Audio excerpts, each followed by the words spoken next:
Hello everyone and welcome back for our monthly live stream, our Biomimicry Online Live. It's episode 3. Really looking forward to getting stuck into another episode, another chat with Sue Swain from Biowise.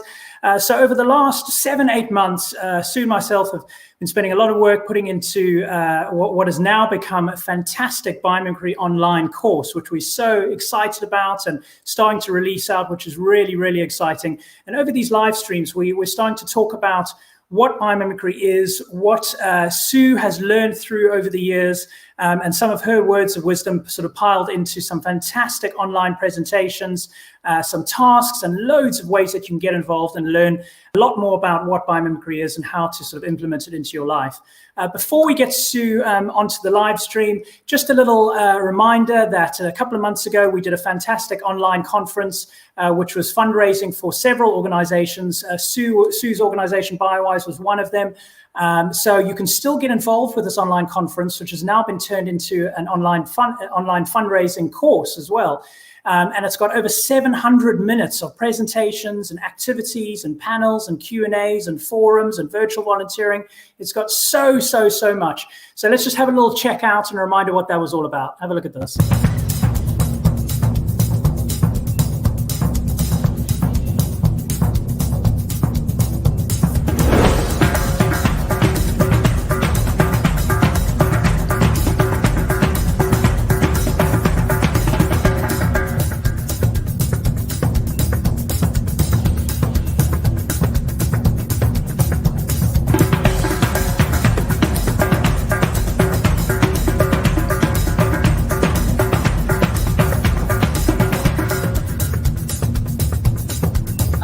I love cats.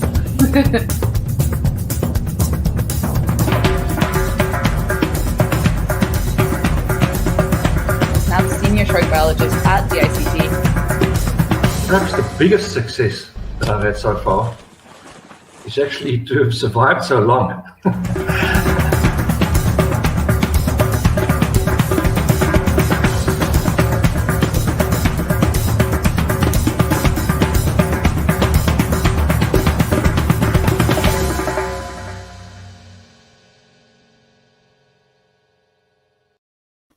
So a little reminder about our conference, which is now available as an online course. But Sue, good evening. Hello, how are you? Hi there, Raj. Good evening. Very well, thanks. Great to see you again. And many thanks again for hosting the session for us. And no pleasure. Keeping warm in the garden route. How are things there? It has been chilly, but it's great. Yeah, some beautiful winter days though too. So, and of course, we're now heading into spring. So we normally get a last minute winter thing that happens in mid-September. So we'll see. Fantastic. So let's just have a little look at what we've kind of tried to encompass Sue's Biomimicry Online course and what it's all about. So we made a fantastic little video, which is a little intro video, which we're going to show you now. Then we're going to take a little step back and just look at the broader sense of what biomimicry is. And then we're going to dive into some questions and talk through some stuff that we've got planned for today. A couple of sections we want to talk through. At any point, if you want to send in any questions, please do so. You can send in questions and we'll answer them live. If you're watching this on replay, still post your questions and we can always get back to you afterwards via the sort of the comments and reply buttons over there. But if you've got questions during this live, if you have just tuned in, then post the questions, anything about Sue, biomimicry, anything like that, and we'll get straight to it. Okay, so let's just have a little look at this.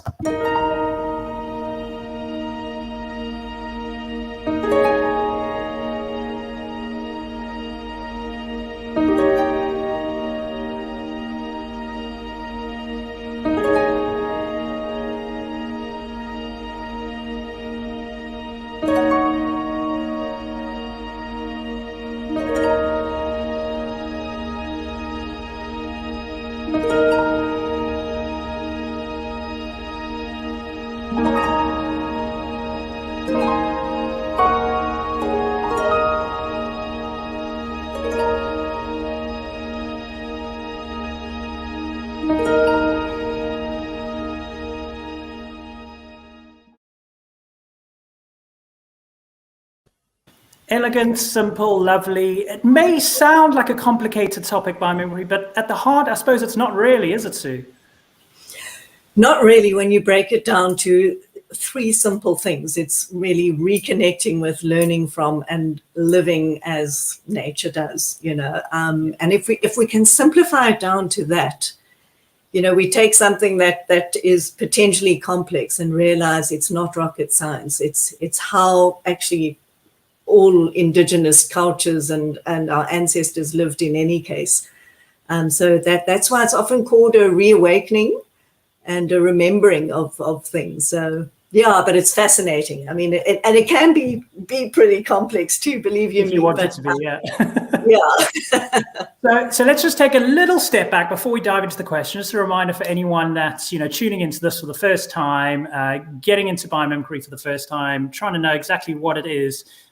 Here's another video that actually Sue made a little while ago, which sort of goes into some of the basics, and so I suppose some of the key elements of what biomimicry is originally sort of always been about. Let's have a look at this.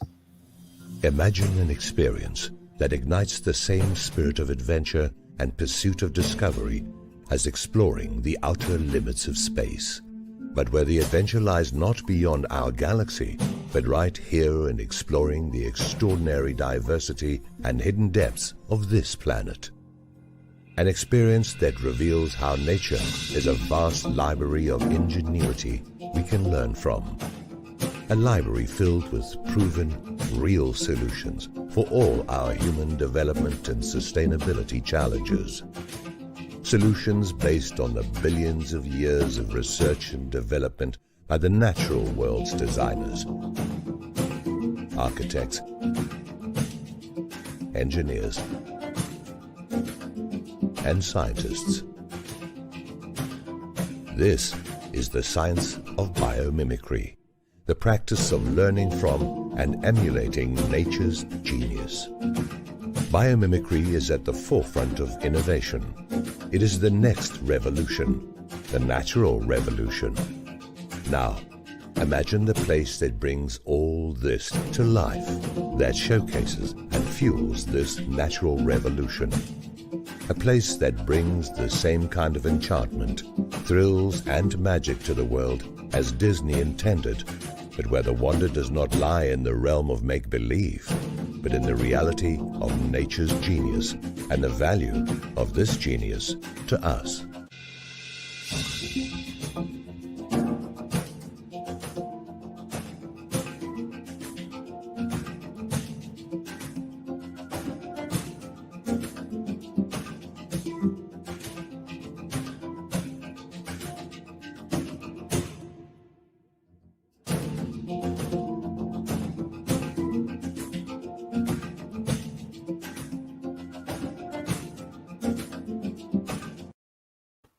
So over the previous 3 live streams, we've started to tackle some of the introduction sort of topics that Sue, that you've been getting into in the Biomimicry Online course. We've looked at biomimicry as a way of being. We've looked at taking a step back and looking at, I suppose, all the areas, the different planets around us and the solar system that we're in, and that kind of thing. And then started to look at, its ingenious crew and all of that. And today we're going to look at 2 topics. One which sort of you've defined as sort of being more earth attuned, and then some of the kind of tips, I guess, that you've picked up along the way about what it takes, I guess, to be a good biomimic. So first topic for this evening, being earth attuned. Do you want to kind of give a little overview of what you sort of meant by that?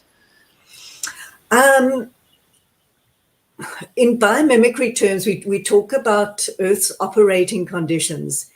And you'll remember we spoke about Earth almost as spaceship Earth. And so if you were to think of it like a spaceship, there are specific conditions that spaceship functions within. And that's exactly what the Earth is. And the more we can get to that, those really become part of our DNA, that we understand these are the realities within which we live, then we can make things work so much better. Because that's exactly what life on Earth, nature has done, is work with and within those operating conditions and become consummate architects, engineers, and designers in the process. And the ecosystems are simply economies beyond compare, to quote Janine Benyus on that one. And So yeah, and it's simple things like the fact that we are, let me try that one again. We're powered by the sun, and we're a water-based planet. We're subject to gravity, and importantly, we're subject to constantly changing conditions. No 2 days are the same. So to understand that is the reality. And of course, that interesting one of limits and boundaries, that there are limits and boundaries. We are, materially speaking, we're a closed system planet. There are no imports and exports. So that is a definite limit and boundary, and yet it has never held nature back from becoming extremely resourceful within that. Absolutely. So one of the questions you posed in this module, and as we were sort of talking about being Earth attuned, is then again about the operating conditions that you've just been speaking about. So do you want to elaborate a little bit more on, do we accept, the operating conditions as they are, and move on a bit from that? Yeah, we actually absolutely have to. I mean, those are like the non-conditionals, that's what it is. The best thing is to accept that and then learn to, how do we work with that? Nature has never tried to push through the limits and boundaries, but has respected them and turned them into limitless opportunity to develop and meet their needs in a diversity of ways.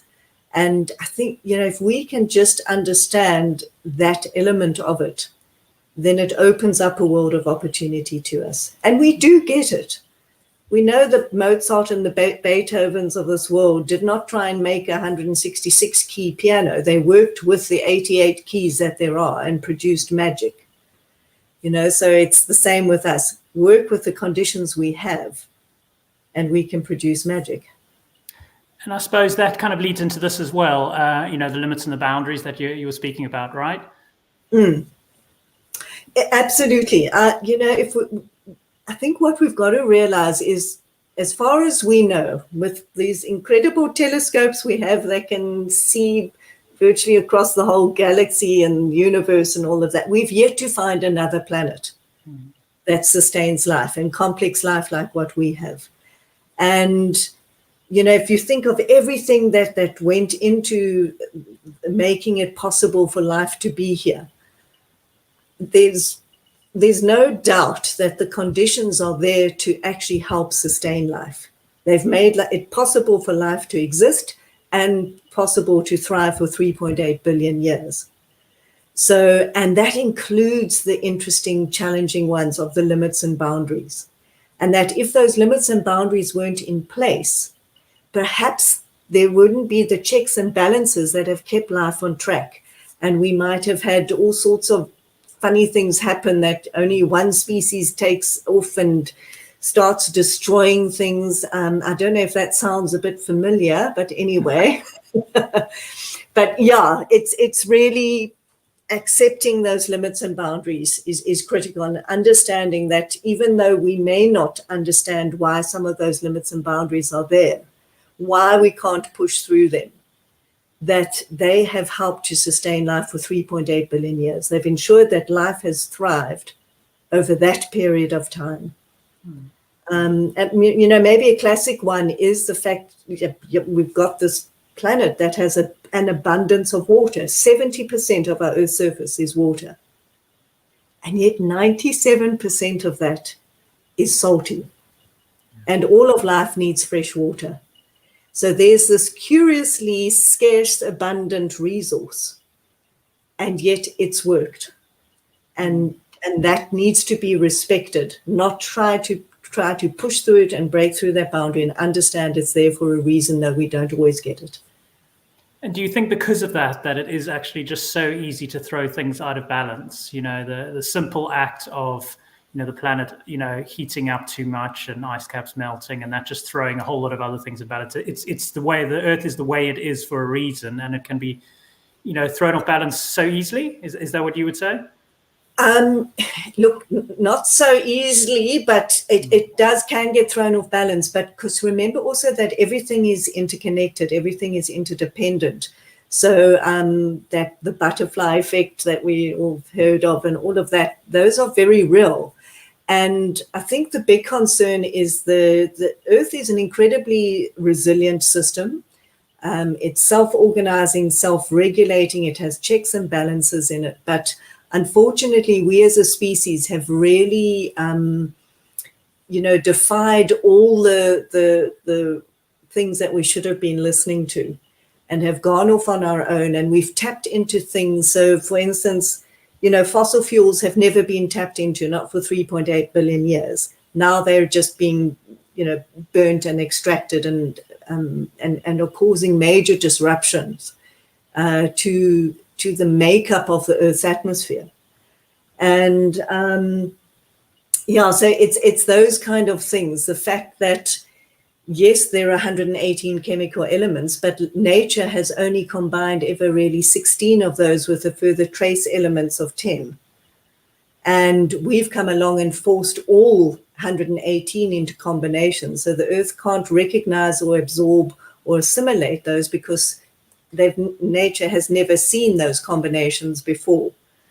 So it's the idea is that, we need to understand that we have to fit in with how the rest of life on Earth has functioned for 3.8 billion years.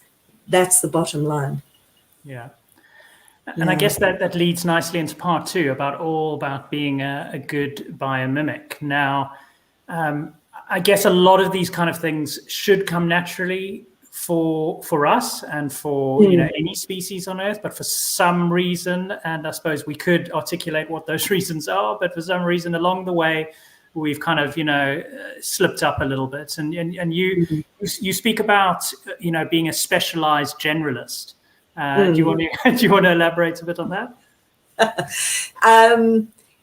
Instead of being a generalized specialist, you're a specialized generalist, so that you become kind of multi-skilled at a number of things. And what did I want to say? You said something and now it's gone. Oh my goodness, age is creeping up on me. About how we've slipped up and we've kind of gone off route along the way.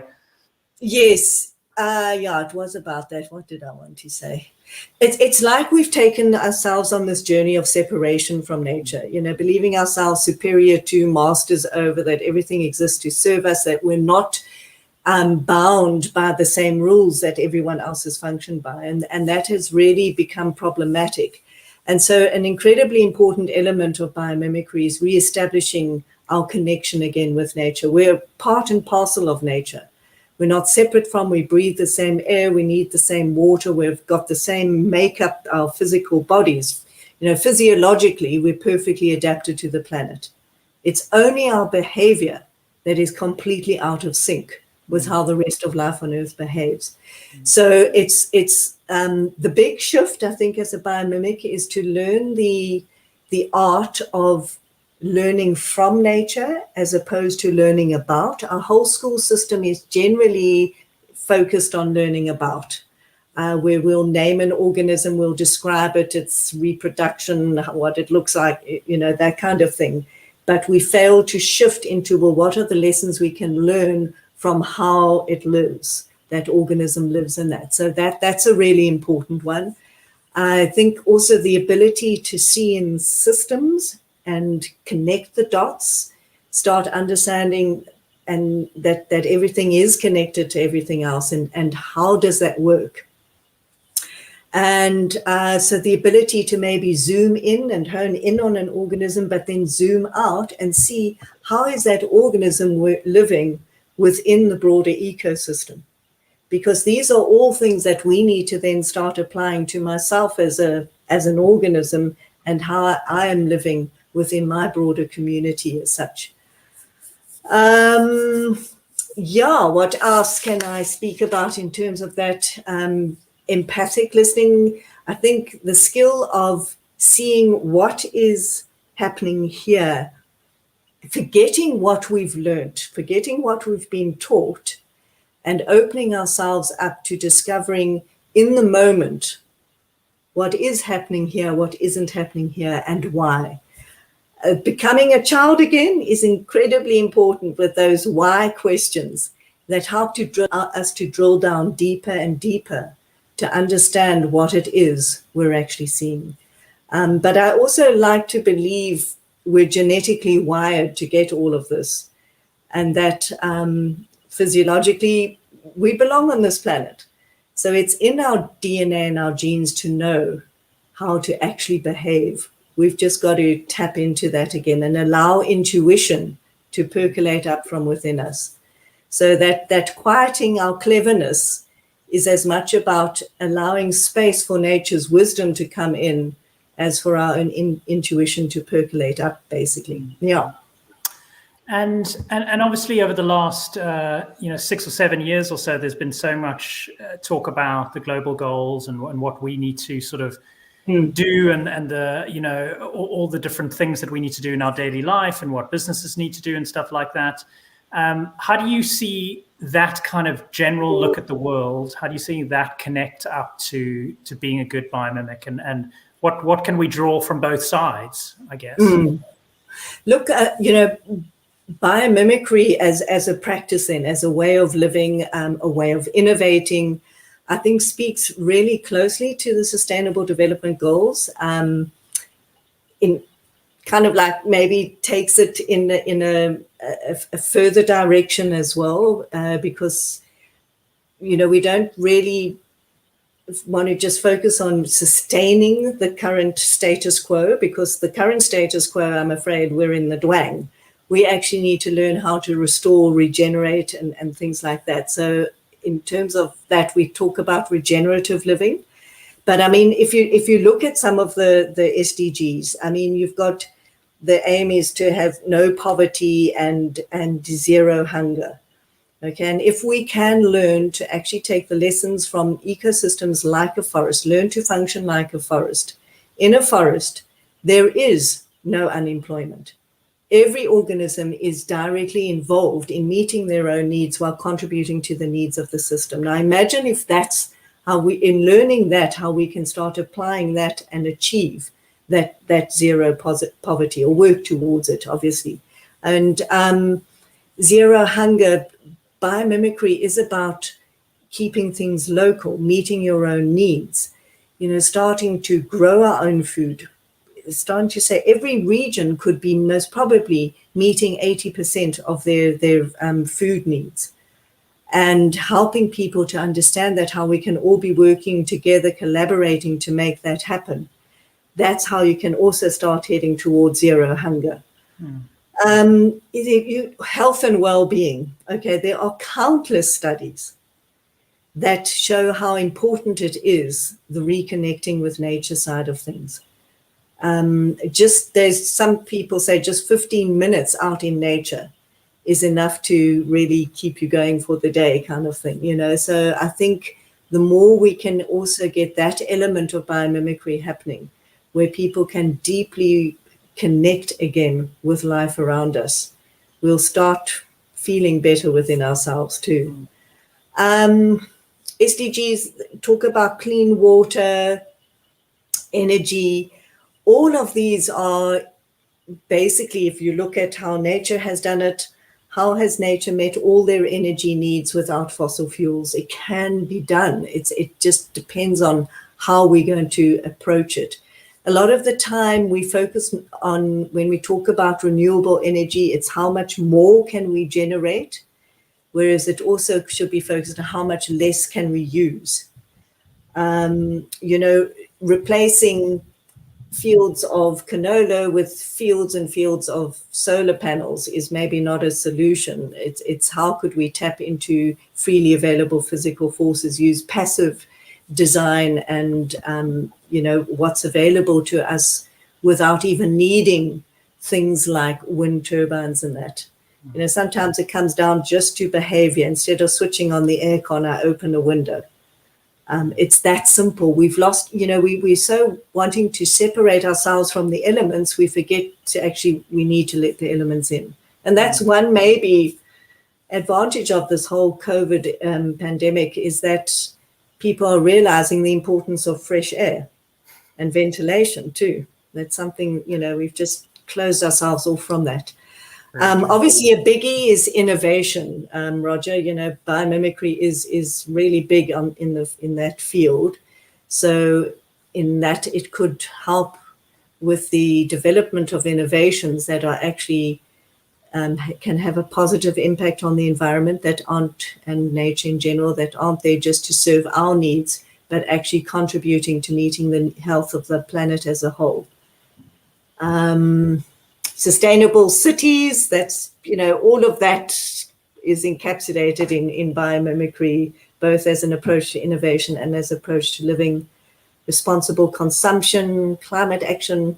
Yeah, I think almost every SDG could be addressed through biomimicry, to be honest.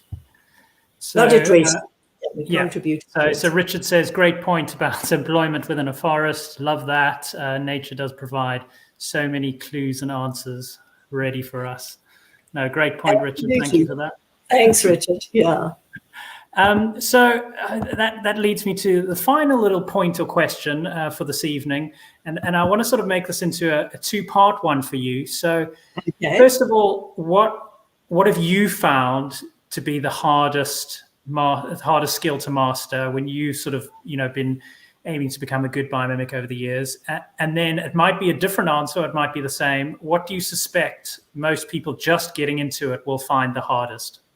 Look, when I first got into biomimicry, I think the hardest skill I found was, because I don't come from the innovation space, was translating it into engineering solutions and things like that. And that ability to translate is, especially if you are in the engineering, architectural side of things, that's going to be, that can be quite a challenging one. Is, you know, when you're doing biomimicry as an approach to innovation, you're asking yourself not what do you want to design, but what do you want your design to do? What is the function? Then you can identify the function that's happening in nature. So instead of saying, I want to develop an air conditioner, you're actually wanting to learn how you can regulate temperature. And that's when you then can go to termites and termite mounds and understand how they do that. But then translating that into, okay, so how do we make this work in an innovation side of things? That to me was a challenge. But I do think I have found that for a lot of people, the big challenge is in that quietening of our cleverness, forgetting what we know. We start leaping to solutions and answers instead of actually really consulting the natural world for the solutions that they've come up with. So I think that's a skill of really switching off my brain from what I know and opening myself up there in the moment to discovering the wisdom of what I'm seeing right there and then, because nature is not only, you know, designs in context, but it's locally attuned and responsive every minute of every day. And that's just the most extraordinary thing to see when you start realizing, you know, and it's what's going on here at this time. Yeah, that's it. Do you think that's probably the hardest one to master all around? You know, obviously not just something that you've really had to train. Yes, no, I do think so. Just because we as a species, we've got quite a big ego. I mean, only our species could have named ourselves Homo sapiens, the wise ones. You know, so I think it's especially, I think, for a lot of people that, you know, it's the first time they're looking at nature differently. That, wow, these are architects, engineers, designers, these are mentors.